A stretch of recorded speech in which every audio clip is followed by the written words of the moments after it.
कपड़े धोने वाली बहू। शादी के पहले से ही विभा को कपड़े धोने का बड़ा शौक था। कभी नल के नीचे तो कभी तालाब के पास। अरे मेरी नीली वाली लुंगी नहीं दिख रही है। विभा की अम्मा, कहाँ रखी है लुंगी? अरे वो तो विभा ने परसों ही धोकर रखी थी आपकी अलमारी में, देखो वहीं होगी। वो ना मैंने आज धो दी, मुझे लगा कि गंदी हो गई होगी। अरे कैसे गंदी हो गई थी? उसे तो मैंने पहना भी नहीं। हे भगवान, इस लड़की के कपड़े धोने की आदत से परेशान हो गया हूँ मैं। जितना तो घर में राशन नहीं आता, उससे कहीं ज्यादा डिटर्जेंट पाउडर का खर्चा है। इसकी शादी करवा दो, शादी जाए अपने घर में ही करे काम, फिर चाहे घर के कपड़े धोने हो या पूरे गांव के। हाँ ठीक बोल रही हूँ, देखता हूँ मैं कोई लड़का। वो दिन भी आ जाता है जब विभा को देखने लड़के वाले आ जाते हैं। लड़की मुझे अच्छी लगी। होने वाली सास कहती है, बेटी अगर कुछ पूछना है तो पूछ लो। वैसे तो हमारी लड़की बहुत ही शर्मीली है, जो बोल दो वो मान लेती है, इसे क्या पूछना होगा। अरे कैसी बात कर रही हो माँ, मुझे इन लोगों के घर रहना है, सवाल तो कई है। हाँ हाँ बेटा, पूछ लो ना, क्या पूछना है। आप लोगों के घर कपड़े कौन धोता है? सास का मुंह बन जाता है। देखो, अगर तुम ये कहना चाहती हो कि तुम्हें कपड़े धोने नहीं आते तो सुन लो, कपड़े मैं ही धोती हूँ, लेकिन तुम्हारे आ जाने के बाद मैं रुमाल तक नहीं धोऊंगी। अरे चुप रहना भाग्यवान, बहू बेचारी घर आई नहीं, उसे डराना शुरू कर दिया।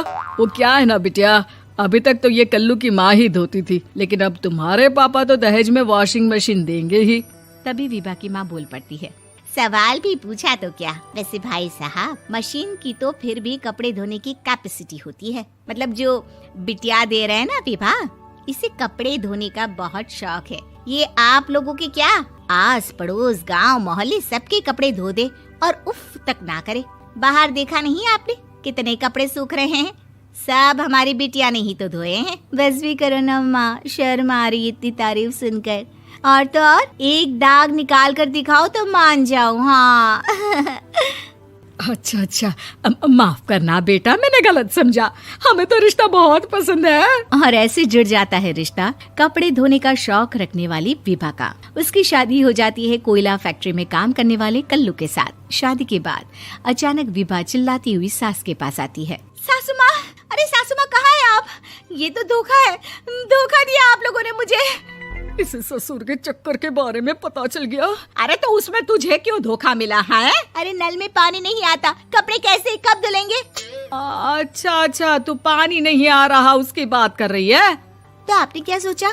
कुछ नहीं।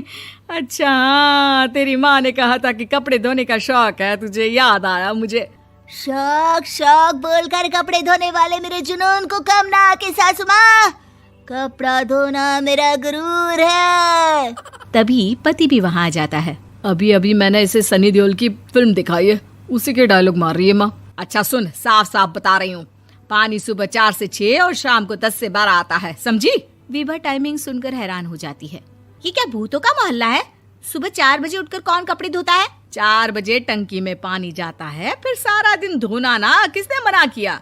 अरे कैसी बात कर रही हैं? 200 लीटर की टंकी में कितने कपड़े धो लूंगी मैं, सुबह ही उठ जाऊंगी मैं। अब क्या था, विभा सुबह 4 से लेकर रात के 12 बजे तक कपड़े ही धोती रहती। एक रोज सास पड़ोस से निकलकर कहीं जा रही होती है कि साथ वाली कहती है, हाँ कल्लू की माँ, जरा ये बताओ कि 2 साड़ी है, 2 ब्लाउज और एक पेटीकोट और एक नाड़े वाला लंबा कच्छा। हाँ तो? अरे तो क्या, कितना लोगी धुलाई ये बताओ। धोबन दिख रहे हैं हम क्या? हमारे पति सरकारी नौकरी से अभी अभी रिटायर हुए हैं और बेटा सुपरवाइजर है कोयला फैक्ट्री में। धोबन समझ रखा है हमें। हाय रे कल्लू की अम्मा, माफ कर दो, वो तो मोहल्ले में यही सब बता रहे थे कि तुमने बहू को कपड़ा धुलवाने के काम में लगा दिया है। सास को पड़ोसन की बात सुनकर गुस्सा आ जाता है। वो घर पहुंचती है जहां घर के बाहर ही इतने सारे कपड़े सूख रहे होते हैं जितने कि किसी धोबन के घर पर। अरे ओ कल्लू की दुल्हन, बाहर निकल। माँ जी यहीं आ जाओ, बाथरूम में चादर धो रहे हैं हम। अरे अभी हम धोते हैं, तुमको बाहर निकलो। ये आस पड़ोस वाले बोल रहे हैं कि हम बहू से कपड़े धुलवा धुलवा कर उसे कपड़ा धोने वाली बना दिए हैं। अरे छोड़ो ना माँ जी, किन लोगों की बातों में आती हो? आस पास के लोगों का तो काम ही होता है कि वो किसी तरह सास बहू को लड़ा दे। बहू सारे घर के कपड़े धोती है, ये क्या कम है? बोलिए। सास को भी लग जाता है कि वो बहू का ये सनकीपन नहीं छुड़वा सकती, इससे अच्छा है कि खुद ही चुप हो जाए। एक रोज सास और बहू मंदिर जाते हैं, जहाँ सास की साड़ी वहाँ खड़ी भीख मांगने वाली से मिलती है। माँ जी क्या बात है, आपकी साड़ी उस भिखारन से कितनी मिल रही है ना? हाँ हाँ देखो तो, दोनों की साड़ी मिल रही है। क्या बात है कल्लू की अम्मा, तुम खुद को तो अफसर की बीवी बताती हो और ऐसी सिंपल सी प्लेन साड़ी पहनकर घूमती हो। सिंपल और प्लेन नहीं है ये साड़ी। तो क्या सोने के धागे से फूल बने हैं? कुछ भी सासू माँ, कुछ भी। हाँ बने थे इस साड़ी में सोने के धागे से फूल।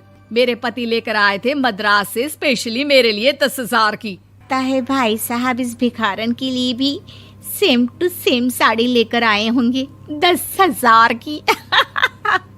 सास उस वक्त तो कुछ नहीं कहती, लेकिन बहू के साथ घर आती है और अलमारी से एल्बम निकाल कर लाती है। ये साड़ी देख रही है, ये वही साड़ी है जिसे मैंने अभी पहना था।